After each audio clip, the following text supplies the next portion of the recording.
Life is a struggle, an ongoing battle of highs and lows. This school year was a battle for so many students, teachers, staff members, board members, and the Tussey community. We lost 2 students that were going through their own internal battle. It is difficult to witness students cry and fall apart, but there is always light through the darkness. I also witnessed them supporting one another, providing hugs when needed, sharing blissful memories, and pushing through this year despite the many setbacks and challenges that they faced. I know that if we learned anything this year, we learned that life is indeed a battle. And I want to share with you one last story called The Tale of the 2 Wolves. One evening, an elderly Cherokee brave told his grandson about a battle that goes on inside people. He said, "My son, the battle is between 2 wolves inside us all. One is evil. It is anger, jealousy, sorrow, regret, greed, arrogance, guilt, resentment, and ego. The other is good. It is joy, peace, love, hope, empathy, compassion, humility, kindness, and faith." The grandson thought about it for a minute and then asked his grandfather, "Which wolf wins?" The old Cherokee simply replied, "The one that you feed." As you continue on your journey, know that at any given moment, you and you alone have the ability to choose which wolf to feed. There's going to be moments that threaten to destroy your world, breakups that cause you to sink, friendships that end, lives that are lost, interviews you may not nail, jobs that you may lose, criticisms that chatter in your head threatening your peace. And there will be a battle that goes on inside you. You have to prevail and learn to seek the inner peace that only resides within you. You have to feed the good wolf. Life is a battle, but it is always one worth living. I hope that you learned this year from Hamlet, if ever faced with the question to be or not to be, to always choose to be. I hope you learned from the egg that there is a bigger picture that we do not fully grasp because we truly have a narrow focus of the world. When faced with a challenge, always lean on your higher power. I hope you learned from the story of an hour that you should never stay in a relationship that causes you to not enjoy life, and that in a blink of an eye, your life can change. I hope you learned from the Great Gatsby that you are responsible for your own happiness. Nothing you acquire with money and no person that you love will ever fully make you whole. I also hope you learn to never dwell on your past because you cannot change or repeat it. I hope you learn from the Lord of the Flies that good and evil exist within us, much like the 2 wolves.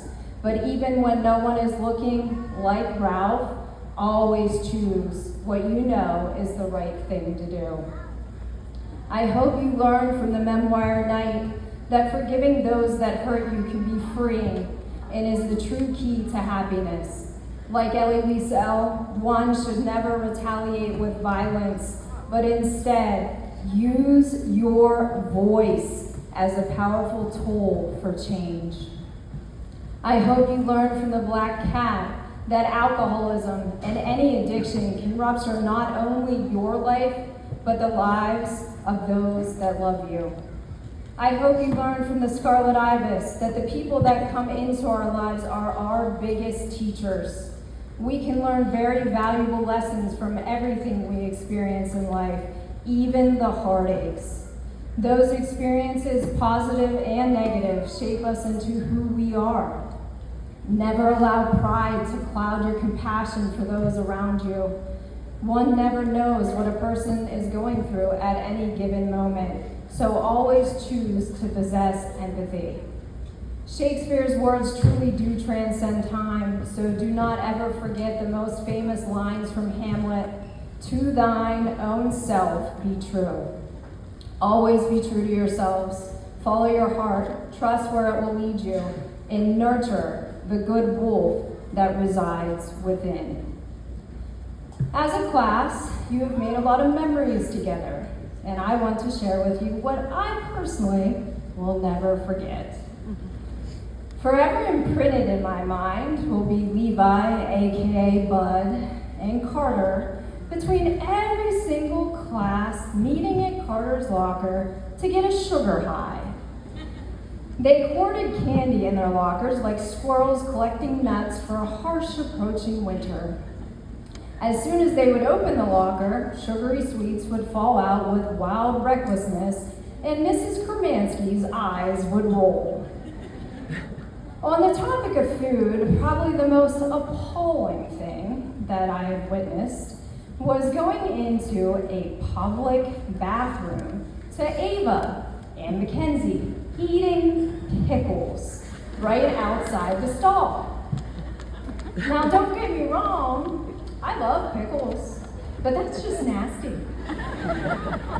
I will not soon forget Brady's high complaints, daily sass, and snide comments to me like, "I don't hate your pants."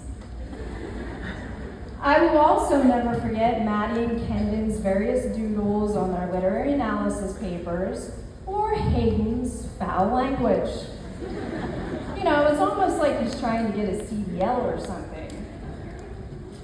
I will also never forget Luke coming through my door as if it was revolving for years on end to get help with papers and scholarships. Then, at the senior picnic, he proceeded to try and dump a huge bucket of water on my head. Excuse me, I helped you for 4 consecutive years. Philip, who was always the first to greet me in the morning, keeping me occupied with stories that never, ever, ever had an end. Cameron, who has worked tirelessly to improve his business to reach success. Laurel, out of class of 23 students, was the only kind one to save me from being accosted by a spider in its web. Alyssa, who collaborated with the PA Secretary of Agriculture and Senator Judy Ward to write a Senate resolution, and whose extensive resume will no doubt double by next year at this time. I will never forget the pride I felt when Ryland received his driver's license. I will also never forget heading home in the middle of the flood from the Holocaust Museum when seniors, led by Carly Heath and Kara, begged and pleaded for me to extend their trip so they could go shopping at the outlets. You know, because shopping is a main priority in the middle of a flood. Gavin, whose conviction to his faith has been a source of guidance and strength to those around him. Kaylee and Coulson, who always impressed me with their writing skills and their ability to empathize with others. Emma, who I gave advice to like she was my own. Nevin, who should definitely stick to fishing for a hobby rather than woodworking. Nathaniel and Candace, whose resilience made them stand out. Jalen, who was full of creativity. Alora, who forgot where the school district was located for a solid 3 weeks at a time. I legit had to drop her a pin earlier today just to make sure she showed up to her own graduation. Haley, who became the youngest emergency medical responder in the state. Say what? Kaylin and Sam, whose kindness, politeness, and smiles always brighten my day. This class is so full of talent, sheer intelligence, and sparkling personalities. I could go on and on saying something about each and every one of you, but I don't want to pull a Philip Road.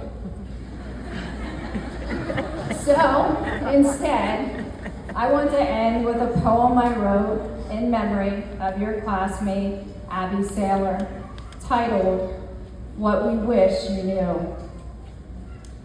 Dear Abby, if we could send a letter to you, we'd share with you something we wish you knew. We'd let you know how much you were valued and worth, and how many people there are that truly care about you on this earth. So many of your classmates struggled without you. Tears were shed, lives were ruptured, and darkness plagued your sister Rue. Winter came and the play went on as the actors went on missing a critical piece of their heart. At curtain call, they were celebrated for their art. In a line, they held hands, and Jalen and Alyssa left a gap in between where you should have taken part. Spring came, and the season changed, a rebirth of green. Your birthday came, you would have turned 18. Senior scrapbooks held memories of you embedded into their essays. I witnessed pictures of you in your younger years and adolescent days. I saw the pain through your family's eyes as I flipped through the pages, witnessing all of life's different stages. And I know that if we could send a letter to you, we'd share with you a whole different perspective or view. We'd let you know how much people really did care, even if when you were here, you were unaware. Graduation day has finally arrived and summer is about to unfold.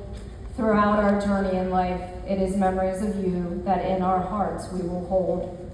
And if we could send a letter to you, we'd let you know you're much more than just an empty chair. We all learned a hard lesson from your departure, Abby, to always let your family, friends, and loved ones know you care.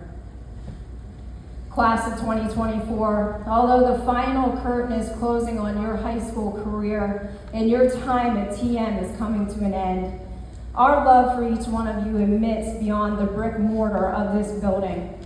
I want every single one of you to know that you are loved, you are capable, you are of value and of worth, and that our world here at Tussey Mountain will be less bright without you. Class of 2024, as you travel on this journey in life, know that life is a battle, but it is always a battle worth living. You'll experience challenges in the lowest of lows, but there will be moments that you will experience of pure beauty and joy. When life gets tough and threatens your inner peace, lean on your higher power. And every single day when you wake up, choose empathy and kindness. And as the seasons change and the sunshine warms your skin and your soul, and as you experience the crispness of fall and through the iciness of winter and the rebirth of spring, no matter the season, no matter the struggle you face, you have to force yourself to go inward and nurture your soul. My hope for all of you is to always choose to feed the good wolf that resides within. Ultimately, though, it is up to you to decide which wolf wins. So I pose this last question to you, class of 2024. Which wolf will you feed?